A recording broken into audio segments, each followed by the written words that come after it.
Et pourtant, comment expliquer le nombre d'enfants avec des signes de maladie respiratoire virale qui sont mis sous antibiotiques sans qu'aucun test n'ait été effectué pour aider à justifier le traitement? Je rappelle que la première cause de maladie respiratoire chez les jeunes enfants, et de loin, ce sont les virus.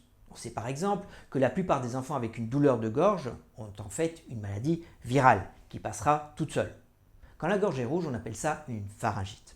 On sait aussi qu'essentiellement la seule raison de prescrire un antibiotique en cas de pharyngite est l'angine à streptocoque du groupe A, pour prévenir une complication qu'on appelle le rhumatisme articulaire aigu.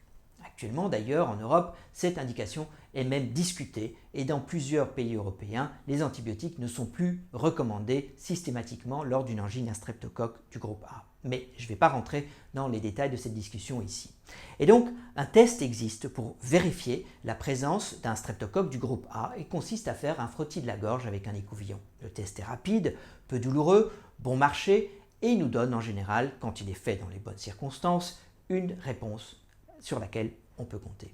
Et donc, pourquoi ne pas faire le test avant de prescrire des antibiotiques? En effet, sans streptocoque, on sait que les antibiotiques ne sont pas nécessaires pour traiter une pharyngite, quoi qu'il arrive, parce qu'il y a toutes les chances que la maladie soit alors d'origine virale. Encore une fois, je parle d'une population d'enfants vaccinés, notamment contre la diphtérie, et pour le reste en bonne santé. Je ne me souviens pas d'avoir jamais encore vu de diphtérie dans ma carrière, diphtérie qui était cependant réapparue, vous le savez peut-être, dans les années 90 dans les régions de l'ex-Union soviétique suite à une rupture des programmes de vaccination. Et donc, prescrire des antibiotiques pour une maladie virale est inutile et peut en plus mener à des effets indésirables, comme l'éruption classique dans la mononucléose infectieuse après un traitement par amoxicilline, mais peut aussi entraîner une réaction allergique, une diarrhée, etc. Mais il y a plus.